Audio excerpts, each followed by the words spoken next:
Eu queria trazer mais duas questões complementares sobre esse Cruzeiro e São Paulo. Uma mais filosófica sobre o futebol, que eu já contei essa história aqui algumas vezes, peço desculpa a quem já ouviu repetidas vezes, mas é sempre bom retomar.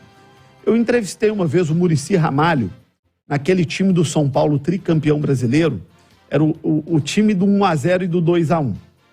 E aí o Muricy me deu uma aula de futebol naquele dia e disse o seguinte: olha, time de futebol você arruma de trás para frente. Porque se você não toma gol, você já garante um ponto no jogo. Isso já é muito importante. E se você não toma gol, você tem 90 minutos para acertar uma bola e vencer o jogo.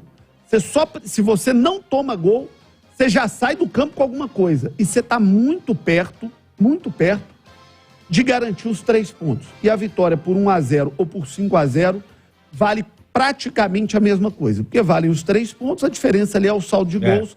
Mas se você tem um time equilibrado e que pontua muito, normalmente você ganha o título sem precisar desse critério de desempate.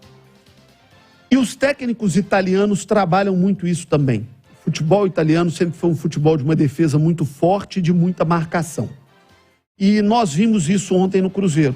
O Pepa tentando acertar o time de trás para frente. Já que na frente não está acertando, ele tentou ajustar o Cruzeiro de trás para frente. E deu muito certo. Qual a preocupação que eu tenho dentro disso? Você falou e falou com razão que o Cruzeiro que venceu ontem foi um Cruzeiro de muita entrega, de muita vontade. E aí eu quero fazer uma retrospectiva do Cruzeiro do Pepa. Todos os jogos que o Cruzeiro ganhou foram jogos de muita entrega e de muita imposição física. Mas tem um problema nisso. Quando você tem um elenco limitado e com o calendário que a gente tem no futebol brasileiro, é muito difícil você manter essa imposição física todos os jogos.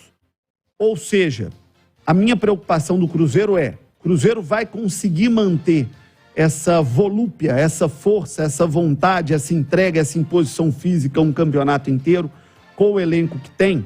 E dito isso, pergunto a você que é nosso comentarista: como é que resolve um problema desse, de um time que precisa ter estabilidade, que precisa ter média, que precisa pontuar, mas que a gente vê que só consegue pontuar e vencer quando se impõe muito na parte física? E mesmo em jogos que não venceu, por exemplo, contra o Flamengo, teve essa imposição física, conseguiu um empate no Maracanã.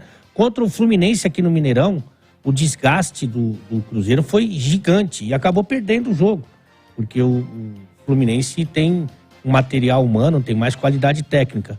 Eu acho que aí são 2 aspectos, João. Primeiro, o Cruzeiro tem mais datas livres do que a maioria dos seus rivais, né? Porque tem time que está na Copa do Brasil, são 8, e tem time que está na Libertadores e na Sul-Americana.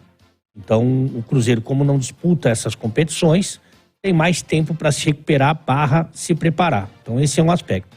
O outro aspecto é que vai ter data aí de domingo e quarta-feira, e domingo de novo, e aí que o Cruzeiro vai oscilar, porque essa é a realidade do time. Então, eu acho que quando você tiver uma semana cheia, por exemplo, agora tem jogos da Libertadores e da Sul-Americana, o Cruzeiro vai se preparar para o outro fim de semana, para a 13ª rodada. A tendência é que ele chegue mais saudável. Mas quando tiver uma sequência, eu acho que a tendência é que o Cruzeiro acabe oscilando, como oscilou nessa parte do campeonato, ficando 5 rodadas sem vencer. Pois é, mas aí você pega aqui a sequência, o Cruzeiro pega o Internacional. Como é que vai ser a semana do Internacional? Tem jogo da Libertadores. O Inter joga que dia e onde? Ele vai jogar... Aqui, ó, estamos abrindo aqui a sequência do Inter.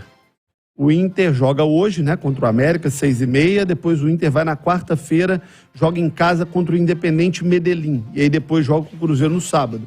Então pode ser uma semana muito positiva para o Cruzeiro, porque o Internacional depende fundamentalmente desse resultado também para seguir adiante na Libertadores. Vai ter que entregar, vai ter que dar tudo que tem em campo, né? E depois dessa rodada da Libertadores e da Sul-Americana, você vai encontrar os jogos de mata-mata.